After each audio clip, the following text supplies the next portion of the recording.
लेकिन जिस दिन ये हो जाएगा कि नहीं अब ये लोग नहीं मानने वाले हैं, तो उनके तलवारों का जवाब तलवार से भी दिया जा सकता है। अगर विचार से मांगे तो विचार से दिया जाएगा, नहीं तो वो जिस तरह से चाहेंगे उस तरह से हम लड़ने के लिए समाज को तैयार करेंगे। और बामन मेश्राम नाम का एक आतंकवादी है और जो पिछले विगत वर्षों से बहुजन मुक्ति पार्टी नाम से एक राजनीतिक दल बना करके देश विभाजनकारी कार्यों में जो है वो संलिप्त है। आर पार का मैटर आ जाएगा तो उस दिन वो जो है कि भीमा कोरेगांव का भी मंजर हमारे समाज को याद एक दिन करना पड़ेगा, और इस दिन भीमा कोरेगांव भी हो सकता है अगर इन लोगों ने नहीं माना तो। साथियों, जय भीम, जोहार। इस वक्त हमारे साथ बहुजन मुक्ति पार्टी के कार्यकर्ता दीपांकर सर हमारे साथ मौजूद हैं। बातचीत करेंगे। अभी एक वीडियो सोशल मीडिया पे वायरल हो रहा है जो कि कुछ समुदाय के लोग हैं जो ये आरोप लगा रहे हैं कि वामन मेश्राम जो है वो देश को तोड़ने का और वामन मेश्राम के विरोध में वामन मेश्राम मुर्दाबाद के नारे लगाकर तलवारों को लहराते हुए उनका वीडियो सोशल मीडिया पर वायरल हो रहा है। इसी को लेकर बात करेंगे। उसमें बहुजन मुक्ति पार्टी की बात की गई है, तो बहुजन मुक्ति पार्टी के हमारे साथ कार्यकर्ता जुड़े हुए हैं। तो क्या कहेंगे दीपांकर जी, जिस तरह वामन मेश्राम विरोधी नारे लगे, वामन मेश्राम मुर्दाबाद के नारे लगे और ये लोग सड़कों पे निकल के आ रहे हैं और वामन मेश्राम का विरोध कर रहे हैं, क्या कहेंगे आप?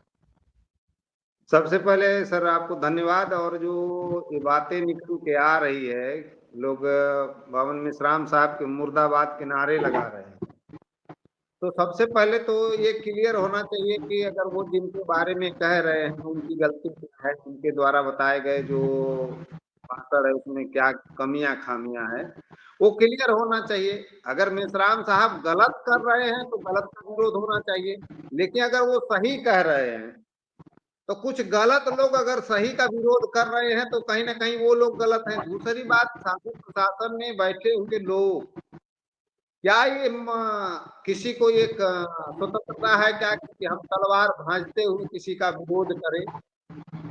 तो कहीं ना कहीं शासन प्रशासन के लोगों से भी हमारी ये मांग और डिमांड रहे कि इस तरह के कृत्य करने वाले लोगों की पहले पहचान किया जाए कि इन लोगों का कृत्य क्या है।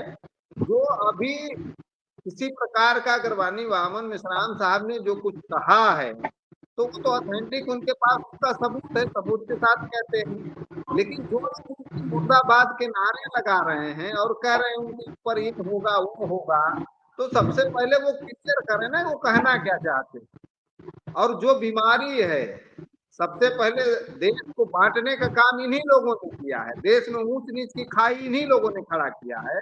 और हम चाहे हम लोग तो चाहते हैं कि समाज में समता, स्वतंत्रता, न्याय, बंधुता से आधारित समाज और राष्ट्र का निर्माण हो सके।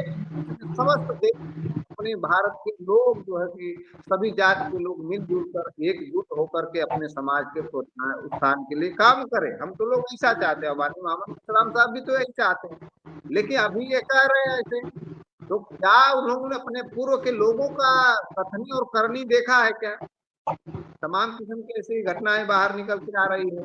अभी जो अब एक कहा जाए, एक बड़ा तबका जो प्रधानमंत्री पद से छोड़ने के बाद गंगा जल से कौन धोया, इसकी विरोध में हमारे समाज के कितने लोगों ने नारे और कितने लोगों ने वो लगाया, किसी ने नहीं लगा। तो हमारा समाज तो दबा हुआ है, अब चुप बैठा है। क्यों चुप बैठा है और इनके कब जमीन जाने का हमें समझ में नहीं आता। जी, वामन मेश्राम पे ये लोग आरोप लगा रहे हैं कि ये ब्राह्मण समुदाय के खिलाफ जहर उगलने का काम करते हैं, उनके खिलाफ में भड़काते हैं, विदेशों से पैसा लेते हैं, फंडिंग लेते हैं। और जबकि ये सवाल निराधार ये हो सकता है क्योंकि आज वर्तमान में बीजेपी सरकार है जो अपने आप राष्ट्रभक्ति वाला कहती है कि हम राष्ट्रभक्त हैं, और वो लोग के रहते हुए विदेशों से फंडिंग आने का आरोप लगा रहे हैं। तो ये तो बीजेपी पे भी सवाल खड़ा कर रहे हैं, क्या कहेंगे आप? अभी अब ऐसे लोग, इसीलिए कहा जाता है ना कि इनको अंधभक्त कहा जाए, जिनको दिखाई नहीं देता लेकिन मान लेते हो। अभी इनको सवाल खड़ा कर दिया जाए कि अगर हम विदेश से फंडिंग ले रहे हैं तो तुमको कैसे पता चला? इसका मतलब विदेश में तुम लोग खुद छुपे हुए जो है कि आतंकवादियों का काम तुम कर रहे हो। हमारा तो ऐसा कहीं प्रूफ नहीं मिला है कि मेश्राम साहब किसी से फंडिंग लेते हैं। अरे जब हमारे समाज के लोग उनको दे रहे हैं 10 रुपया 1 रुपया चंदा करके दे रहे हैं, तो फंडिंग तो समाज का हमारे भला के लिए हो रहा है। तुम कैसे कह रहे हो कि जो है कि विदेश से ले रहे हैं? इसका मतलब तुम लोग खुद चोर हो। तो क्या लगता है कि ऐसे जो धमकीबाज लोग हैं आके धमकाने का काम करेंगे, क्या इस बहुजन समाज खामोश रहेगा? कि जिस तरह आपने भी जिक्र किया कि अखिलेश यादव की कुर्सी धुलाई गई, किसी का सर मुड़वाया जा रहा है, किसी के ऊपर पेशाब किया जा रहा है, ये लोग उसके खिलाफ में सड़कों पे नहीं आते, जबकि उसके समर्थन में आपने वीडियो देखा होगा सड़कों पे उतरने का काम करते हैं। लेकिन जो भी लोग अपने अभी समाज को जागृत करने का काम कर रहा है, जो भी समाज को जागृत करने का काम कर रहा है, अपने लोगों को समझाने का काम कर रहा है, तो वो लोग इसका विरोध कर रहे हैं, तलवारें लहराते हैं। तो आप लोगों की तरफ से क्या जवाब है? अभी देखिए, जैसे सबसे बड़ी बात है कि आज के डेट में अभी इन ब्राह्मणों ने कहा कि मिश्राम साहब मुर्दाबाद के नारे लगाए। तो मिश्राम साहब तो चाहते हैं कि सबका चैन अमन से रहे, लोग भाईचारा बना करके सभी लोग एक बराबर होकर रहे, लेकिन ब्राह्मण नहीं चाहता है। क्योंकि अभी हमने हाल में देखा, स्वरूपानंद एक ब्राह्मण है, उसने क्या कहा, स्वरूपानंद ने कहा कि जो है कि अभी मध्य प्रदेश के बीजेपी के कार्यकर्ता, मंत्री ने कहा, मोहन यादव ने कहा कि हम सब ओबीसी को 27% देंगे। ये पूरा का पूरा जो है कि ब्राह्मण समाज को मिला उठा, और स्वरूपानंद ने कहा कि ये बहुत ही गलत कर रहा है, ये कर रहा है, वो कर रहा है। इसका मतलब सीधे सीधे सी बात है। और कहा कि यादव जाहिल होते हैं। अब बताइए, यादव जाहिल होते हैं, लेकिन हमारे समाज में अभी यादव के साथ क्या हुआ, अभी जो है कि दामोह में देखे आपके एक मौर्या के साथ उसका पैर धुलवा कर चटवाया गया। फिर अभी लखनऊ में देखे आप एक पासी बिरादरी को जो है कि पेशाब चटवाया गया। ऐसे बहुत सारी घटनाएं आ रही, किसी कुर्मी को जो है कि वो उधर जो है कि लज्जित किया जा रहा है। यानी सभी जातियों की बारी बारी अगर ये लज्जित करने का काम कर रहे हैं, या कि ब्राह्मण चाहते क्या। और मेश्राम साहब तो बार बार कहते हैं कि सबको समान जो है कि सिस्टम से देखा जाए, सबको समान व्यवस्था में है, कोई ऊंच नीच नहीं है।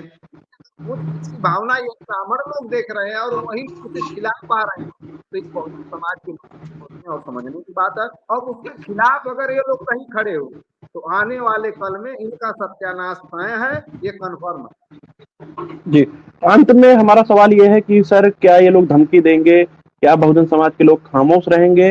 अंत में क्या कमेंट देना चाहेंगे इन जैसे लोगों पर जो सड़कों पर आकर अब आर पार की लड़ाई की बात कर रहे हैं, तलवारें लहरा रहे हैं? तो क्या बहुजन समाज के लोग खामोश बैठेंगे? क्या बहुजन समाज के लोग भी लोग कमजोर समझते हैं? तो आपकी तरफ से क्या कमेंट है सर?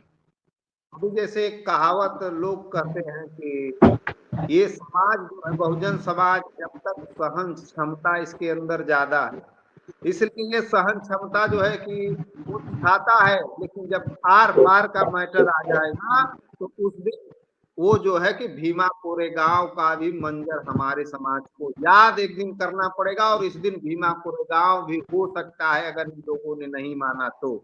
इसलिए कि हमारा समाज, लोग कहते हैं कि ये भले भोले शंकर हैं, और उसका जीता जागता उदाहरण है कि हमारे लोग तथागत बुद्ध की विचारधारा पे चलते हैं।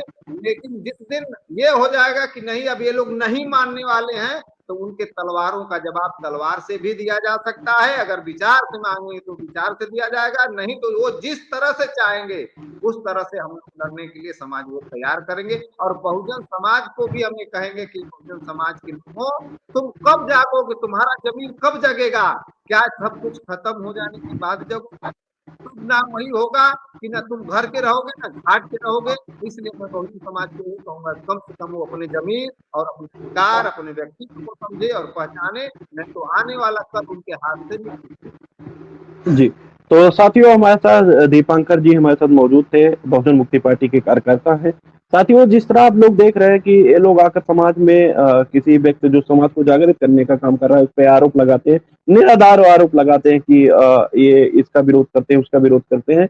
लेकिन साथियों देखने को मिलता है कि जब कोई व्यक्ति जब पेशाब करता है किसी के ऊपर, तो ये लोग निकल कर उसका सम्मान करते हैं। तो ऐसे लोगों को भी देखना होगा कि जो लोग समाज में जागृत करने का काम करते हैं, बहुत सारे लोग हैं, वो लोग जागृत करते हैं तो उनको धमकियां देने का काम करते हैं, सड़कों में निकलते हैं। ये लोग चाहे जो करें, इनके लिए सारा संविधान इन्हीं के लिए है। तो ऐसा नहीं होने वाला है। अब बहुजन समाज जागृत हो चुका है, तो ये लोग ऐसे, क्योंकि अब जब आप लोग जागृत होंगे तो ऐसे लोग निकलकर सड़कों पे आंदोलन करेंगे आपके खिलाफ। में माननीय काशीराम साहब ने कहा था कि दुश्मन जब बाहर आ जाए, सड़कों पे आ जाए, समझ लेना आपका आंदोलन सही दिशा में चल रहा है। साथियों इस वीडियो को ज्यादा शेयर करें, और दीपांकर जी ने जो बातें कही उस पर आपकी क्या राय है कमेंट बॉक्स में जरूर दीजिए। तब तक के लिए बने रहिए बहुजन 85 के साथ। बहुत बहुत धन्यवाद। धन्यवाद सर।